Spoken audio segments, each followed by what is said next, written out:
कुमार, स्वागत है आपका रेनेसा आईएएस में। चलिए हम लोग झारखंड करेंट अफेयर्स के अगले पार्ट को आगे बढ़ाते हैं। फेज 2 के करेंट अफेयर्स चल रहे हैं, जिसके अंतर्गत पिछले 1-2 वर्षों के करेंट अफेयर्स आपको दिए जा रहे हैं, जो आगामी एग्जाम्स के लिए अत्यंत महत्वपूर्ण हैं। और यह करेंट अफेयर्स की श्रृंखला जो आपको प्रदान की जा रही है, रेगुलर चलते रहेगा। आप लोग जुड़े रहें, दोस्तों को भी बताएं। यहाँ पर मेरे द्वारा निर्मित किया गया है करेंट अफेयर्स। जितने भी प्रतिष्ठित समाचार पत्र हैं झारखंड के, सभी से यह कलेक्शन किए जाते हैं और विश्लेषण के माध्यम से आपको यहाँ पर प्रत्येक चीज़ प्रदान किया जाता है। इसका लाभ उठाइए।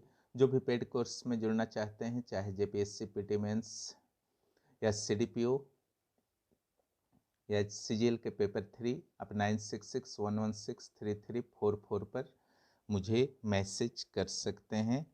आपको आवश्यक प्रक्रियाओं को पूर्ण करने के बाद जोड़ दिया जाएगा। बहुत जल्द ही 17th बीपीएससी भी शुरू होने वाले हैं क्लासेस, सीडीपीओ के मेंस भी, उसमें भी आप लोग जुड़ सकते हैं।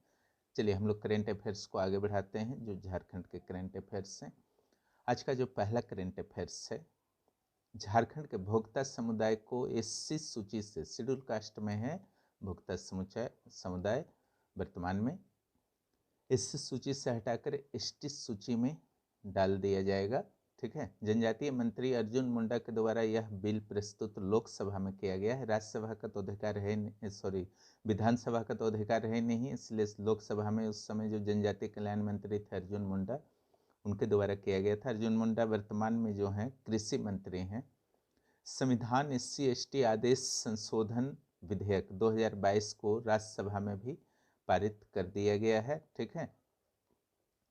और इस उद्देश्य की पूर्ति के लिए संविधान अनुसूचित जातियां आदेश 1950 और संविधान अनुसूचित जनजातियां आदेश 1950 में भी संशोधन किया जाएगा। यानी कि 1950 में जो आपका संविधान अनुसूचित जाति और जनजाति के लिए 1950 में एक आदेश आया था अधिनियम के रूप में, उसमें भी संशोधन करना जरूरी है, क्योंकि एससी से निकाल करके भोक्ता समुदाय को एसटी में डालना है। क्लियर। इसके बाद यहाँ पर एसटी समुदाय की संख्या जो है 32 से बढ़ेगी। ठीक है। हाँ, एक चीज़ और कन्फ्यूजन आप लोगों को होता है कि एसटी कितने हैं, भी जनजातियों की संख्या कितने हैं झारखंड में।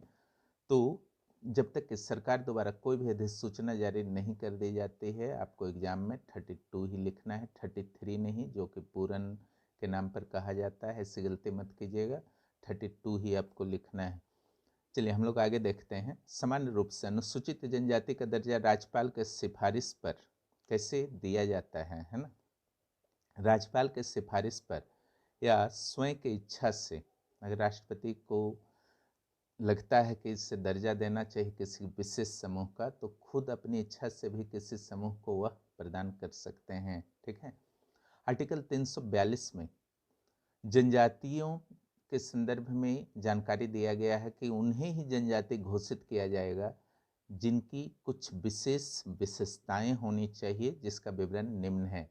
आदिम लक्षण, भौगोलिक अलगाव, भौगोलिक रूप से कुछ आइसोलेट रहते हैं बाकी लोगों के अपेक्षा, उनकी विशिष्ट संस्कृति होती है, स्पेसिफिक कल्चर होते हैं, जैसे आप लोग झारखंड में रहते हैं तो जानते ही हैं। आर्थिक पिछड़ापन, थोड़ी सी अपेक्षाकृत पिछड़ापन, ऐसे नहीं कि सारे लोग पिछड़े हैं, लेकिन एक कंबाइंड समाज की बात की जाए तो थोड़ा पिछड़ापन तो है ही एससी एसटी में, है ना। बाहरी समुदाय से संपर्क करने में संकोच, इस टाइप का अगर कुछ गुण पाया जाता है ना, तो उन्हें जनजातीय समुदाय में शामिल किया जा सकता है। अब देखिए अंतिम रूप से कब शामिल होंगे भोक्ता समुदाय एसटी में, अभी कहना मुश्किल है, लेकिन प्रक्रिया शुरू हो चुकी है। चलिए आगे आते हैं। झारखंड में पंचायत चुनाव, यह बहुत इंपॉर्टेंट है आपका, यह इंटरव्यू तक आपका काम देता है। इस तरीके के टॉपिक मेंस में काम देते हैं पीटी के साथ साथ। ठीक है। इसलिए इससे मैंने काफ़ी डिटेल में कवर कर दिया है, इससे आप लोग अच्छी तरीके से तैयार कर लेंगे। झारखंड में पंचायत चुनाव अप्रैल के दूसरे सप्ताह और जून के पहले सप्ताह में चुनाव। यहाँ पर देखिए 2020 में पूरा हो गया था कार्यकाल पंचायत का। अगर झारखंड की बात की जाए तो झारखंड का गठन 15 नवंबर 2000 को हुआ था, बिहार से अलग होकर के, है ना। और इसके बाद पंचायत चुनाव यहाँ कराने में लंबे समय लग गए। पहला पंचायत चुनाव जो हुआ आपका 2010 में हुआ। उसके बाद दूसरा पंचायत चुनाव जो हुआ टाइमली हुआ 2015 में हुआ। तीसरा पंचायत चुनाव कब होना चाहिए था? 2020 में, लेकिन नहीं हो पाया। और इसका नहीं होने का कारण था ओबीसी को पंचायत चुनाव में आरक्षण। ठीक है, सीधे सरकार चाह करके भी आरक्षण नहीं दे सकती थी। इसके कारण वाद विवाद हुए और लटका हुआ रहा 2 इयर्स तक आपका चुनाव। अंततः ओबीसी के आरक्षण को दरकिनार करते हुए, क्योंकि ओबीसी के आरक्षण से पूर्व सुप्रीम कोर्ट ने स्पष्ट निर्देश दे रखा था कि जब तक आप लोग ट्रिपल टेस्ट नहीं कराते हैं, ओके, ट्रिपल टेस्ट एक आपका प्रक्रिया है जिसकी चर्चा जस्ट मैं कर दूंगा, अभी क्लियर हो जाएगा। ट्रिपल टेस्ट जब तक नहीं कराते हैं ओबीसी को आरक्षण नहीं मिल सकता है। और 2 साल तो ऑलरेडी हो चुके थे 2022 में, तब झारखंड गवर्नमेंट ने निर्णय लिया कि ट्रिपल टेस्ट को भविष्य के लिए टाल दिया जाए और वर्तमान में ओबीसी को बिना आरक्षण दिए हुए पहले की तरह SC ST को आरक्षण देते हुए चुनाव को प्रक्रिया को बढ़ा दिया जाए। क्योंकि वित्त आयोग के द्वारा 15वें वित्त आयोग के द्वारा जो सिफारिश की गई थी, तो झारखंड के पंचायती राज को भी कुछ अमाउंट सिफारिश की गई थी 15वें वित्त आयोग के द्वारा, और यह अमाउंट तब तक नहीं मिलता जब तक कि पंचायत चुनाव नहीं हो जाते। ओके, जब तक कि पंचायत चुनाव नहीं हो जाते तो मजबूरी हो गई थी, 2 साल लेट हो चुका था। इसलिए मई 2022 में झारखंड सरकार के द्वारा कुल 4 चरणों में पंचायत चुनाव करा दिए गए। झारखंड में जैसा कि आपको पता है पंचायतों की कुल संख्या 43-45 है। ओके, 43-45 है। एग्जाम में आते हैं कि झारखंड में पंचायतों की संख्या कितनी है, तो 4345 है। तो यहाँ पर विदाउट ट्रिपल टेस्ट के करा दिया गया, यानी कि ओबीसी को आरक्षण नहीं मिला था, है ना। अब यहाँ पर जो आपको और चीज़ समझने की कुछ और भी है, जैसे नगर निगम का कार्यकाल भी अप्रैल 2023 में पूरा हो चुका है, यहाँ भी चुनाव होना है ना। यहाँ भी फिर वही झंझट उत्पन्न हो गया है, ट्रिपल टेस्ट। सरकार पिछले 1 साल में भी ट्रिपल टेस्ट नहीं करवा पाई। फिर चुनावी मौसम आने वाला है नेक्स्ट ईयर, तो ओबीसी का आरक्षण थोड़ा सा संवेदनशील मुद्दा हो जाता है। ट्रिपल टेस्ट अगर हो जाता है तो कुछ क्षेत्रों में ओबीसी को जरूर आरक्षण मिल जाएंगे। और ट्रिपल टेस्ट आयोग के माध्यम से होना है, तो सरकार का यह काम है कि वह आयोग का गठन करके ट्रिपल टेस्ट की प्रक्रिया को पूर्ण कराए, जिसमें 2-3 माह लग सकते हैं। अगर यह प्रक्रिया पूर्ण नहीं होगी तो फिर आरक्षण नहीं मिलेगा। तो सरकार ने इस बार घोषणा किया है कि ट्रिपल टेस्ट की प्रक्रिया पूर्ण हो जाएगी, उसके बाद ही नगर निगम के चुनाव होंगे। यही कारण है कि अप्रैल 2023 में कार्यकाल समाप्त हो जाने के बावजूद 9 नगर निगमों में चुनाव की प्रक्रिया भी शुरू नहीं हुई है। चलिए, झारखंड में पंचायत चुनाव के संदर्भ में जानते हैं कि क्या विवाद हुआ था। पंचायती राज की अवधि 2 बार कोरोना काल के कारण बढ़ाई गई। पंचायत चुनाव नहीं होने के कारण राज्य के पंचायती राज के लिए प्राप्त होने वाला 700 से 800 करोड़ की राशि जो 15वें वित्त आयोग के द्वारा सिफारिश किया गया था, झारखंड सरकार को नहीं प्राप्त हो पा रहा था। इसलिए चुनाव करना जरूरी था। ग्राम विकास प्रतिनिधियों के अभाव के कारण प्रभावित भी हो रहे थे ग्रामीण विकास। इस स्थिति को देखते हुए झारखंड सरकार ने ट्रिपल टेस्ट को ठंडे बस्ते में डाल दिया कि भविष्य में देखा जाएगा। ट्रिपल टेस्ट क्या है, आपके मन में सवाल उठ रहे होंगे कि आखिर ये ट्रिपल टेस्ट क्या है जिसके कारण यह विवाद हो रहा है। तो एक लाइन में समझ लीजिए कि ओबीसी को तभी आरक्षण मिलेगा जब ट्रिपल टेस्ट होगा। वास्तव में यह मुद्दा जो है महाराष्ट्र और मध्य प्रदेश से शुरू में उत्पन्न हुआ था। ये मामले जब सुप्रीम कोर्ट पहुंचे तो सुप्रीम कोर्ट के द्वारा स्पष्ट रूप से निर्देश दिया गया कि 15/4 या 16/4, है ना, भेदभाव से रिलेटेड है 15, और 16 जो है नियोजन वाला है, सामान्य भेदभाव, जैसे मंदिर में सार्वजनिक कुएं तालाब etc से भेदभाव से रिलेटेड अगर बात करते हैं तो किस में आएगा, 15 में। लेकिन लोक नियोजन में समता का जो आपका मैटर है वो 16 में है, दोनों मूलाधिकार में है।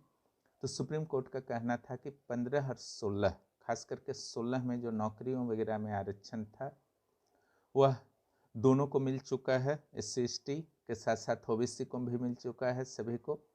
लेकिन पंचायत नगर निकाय में OBC का आरक्षण उस तरीके से लागू नहीं हो पाता है जिस तरीके से नियोजन या शिक्षण के क्षेत्र में लागू होता है। आर्टिकल 15 में शिक्षण के क्षेत्र में आरक्षण जो आप देखते हैं आर्टिकल 15 के तहत मिलता है। भेदभाव नहीं, किसी भी तरीके का भेदभाव नहीं करना है, उसी के कुछ अपवाद हैं। तो वहाँ तो आरक्षण मिल रहे थे OBC को और SC/ST को और OBC को भी, लेकिन पंचायत नगर निगम के चुनाव में OBC को आरक्षण नहीं मिल रहे थे। दूसरे संदर्भ में एक केस था 2010 में के कृष्णा मूर्ति का। इस मामले में इन्होंने सुप्रीम कोर्ट के द्वारा निर्देश दिया गया था कि ट्रिपल टेस्ट कराने के बाद आप OBC को आरक्षण दे सकते हैं नगर निकायों में और पंचायतों में। ठीक है, के कृष्णा मूर्ति मामला 2010 में जो था आपका सुप्रीम कोर्ट के द्वारा 5 सदस्यों के पीठ के द्वारा यह निर्णय दिया गया था कि स्थानीय निकायों के चुनाव में आरक्षण के लिए ट्रिपल टेस्ट की प्रक्रिया को अपनाई जाए और OBC के प्रतिनिधित्व का जनसंख्या के अनुपात में है या नहीं उस क्षेत्र में। ठीक है, पुराने इतिहास को देखकर जितने भी प्रतिनिधि चयनित होते हैं तो जितनी उस क्षेत्र में OBC की जनसंख्या है उतना उनका प्रतिनिधित्व है या नहीं, इसका निर्धारण जो है एक आयोग के द्वारा किया जाएगा। अगर आयोग को यह प्रतीत होता है कि प्रतिनिधित्व कम है, ठीक है, तो यही आयोग कितना प्रतिशत आरक्षण दिया जा सकता है OBC को, यह सिफारिश भी करेगा। OBC को आरक्षण देने के बाद यह ध्यान रखना होगा राज्य सरकार को कि कुल आरक्षण जो है 50% से ज़्यादा किसी भी हालत में नहीं होनी चाहिए। यानी कि OBC को तब आरक्षण मिलेगा जब उनका प्रतिनिधित्व नहीं है। क्लियर। दूसरा 50% से अधिक नहीं होना चाहिए। इसके लिए आयोग नियुक्ति जरूरी है और आयोग के द्वारा ही सिफारिश किया जाएगा कि उन्हें कितना % आरक्षण देना है। इसके बाद महाराष्ट्र सरकार ने OBC कमीशन तो गठन कर दिया और बिना रिपोर्ट आए ही OBC को 27% आरक्षण दे दिया, है ना। कुछ ऐसा ही केस MP में भी देखा गया और MP हो या महाराष्ट्र हो, सुप्रीम कोर्ट ने इन्हें स्वीकार नहीं किया क्योंकि इन राज्यों को चुनाव कराने की हड़बड़ी थी। इसके कारण मनमाने तरीके से रिजर्वेशन तो दे दिया गया, लेकिन न्यायालय का कहना था कि ट्रिपल टेस्ट की कंप्लीट प्रक्रिया को आप मैनेज कीजिए, उसके बाद ही आरक्षण दीजिए, है ना। समान रूप से शिक्षण या नौकरी की तरह आपको 27% आरक्षण नहीं दे देना है ना। और सुप्रीम कोर्ट ने एक राहत दी कि आप चुनाव मत रोकिए, इलेक्शन करवा लीजिए SC/ST को आरक्षण देते हुए, लेकिन OBC को आरक्षण तब भी आपको देना है जब ट्रिपल टेस्ट की प्रक्रिया पूर्ण हो जाए। क्लियर। 73वां 74वां संविधान संशोधन जो आपका आया था पंचायती राज के लिए और नगर निकाय के लिए, उसमें SC/ST के लिए आरक्षण की व्यवस्था तो कर दी गई थी, लेकिन OBC के आरक्षण का फैसला राज्यों के विवेकाधिकार पर छोड़ दिया गया था। इस कारण यह आज तक लागू नहीं हो पाया है। झारखंड में चुनाव में भी यही मुद्दा उठा था और यहाँ के राज्य निर्वाचन आयोग के द्वारा नगर निगम का चुनाव हो या पंचायती चुनाव हो, अगर यह प्रश्न आता है कि किसके द्वारा कराया जाता है तो वह राज्य निर्वाचन आयोग के द्वारा करवाया जाता है, ध्यान रखिएगा, है ना। केंद्रीय निर्वाचन आयोग के द्वारा नहीं कराया जाता है। हाल ही में केंद्र सरकार द्वारा फिर से राज्य सरकार को चेतावनी दी गई है कि अगर वित्त आयोग के रिपोर्ट को सबमिट नहीं किया जाता है, राज्य वित्त आयोग, है ना, राज्य वित्त आयोग के रिपोर्ट को सबमिट नहीं किया जाता है तो पंचायती राज को दिए जाने वाली जो भी सहायता है 15वें वित्त आयोग के अनुसार वह रोक दी जाएगी। अभी तो मैंने आपको बताया कि 2009 में पहली बार, 2004 में पहली बार वित्त आयोग के गठन हुए थे, उसके बाद 2009 में, फिर 2015 में, फिर 2019 में, जिसका कार्यकाल जो है 2024 तक है ना। लेकिन अफसोस की बात है कि जो आपका वित्त आयोग 2019 में गठित हुआ है उसके न ही अध्यक्ष नियुक्त हुए हैं न ही सदस्य, तो यह रिपोर्ट भला कैसे देगा आप खुद समझ सकते हैं, है ना। यह तो रिपोर्ट फिर नहीं दे सकता है। तो सरकार को इन चीज़ों पर भी एक्टिव रहना होगा, चाहे ट्रिपल टेस्ट का मुद्दा हो या फिर राज्य वित्त आयोग का मुद्दा हो, जिसके कारण केंद्रीय सहायता जो है प्रभावित होती हैं। अंततः यहाँ के लोगों को नुकसान उठाना पड़ता है अगर केंद्रीय सहायता किसी भी रूप में रुकती हैं। ये थे आज के करेंट अफेयर्स, जहाँ आपने ट्रिपल टेस्ट को समझा, है ना। और झारखंड में नगर निकाय के चुनाव जो हैं अभी तक नहीं हो पाए हैं, पंचायतों के चुनाव 2022 में हुए हैं। इसके अलावा भोक्ता समुदाय के संदर्भ में आज चर्चा की गई। ये सारे जो हैं काफ़ी इम्पोर्टेंट है आपके आगामी एग्जाम्स के लिए। जो भी पेड कोर्स में जुड़ना चाहते हैं या Jharkhand current affairs paid group में प्राप्त करना चाहते हैं, 9661163344 पर मैसेज कर सकते हैं। वीडियो देखने के लिए बहुत बहुत धन्यवाद। जो भी इस वीडियो पर नए हैं ज़रूर सब्सक्राइब करें और दोस्तों को भी इस चैनल के बारे में बताइए और अपने ग्रुप्स में शेयर कीजिए ताकि सभी दोस्तों को आपके लाभ मिल सकें। बहुत बहुत धन्यवाद।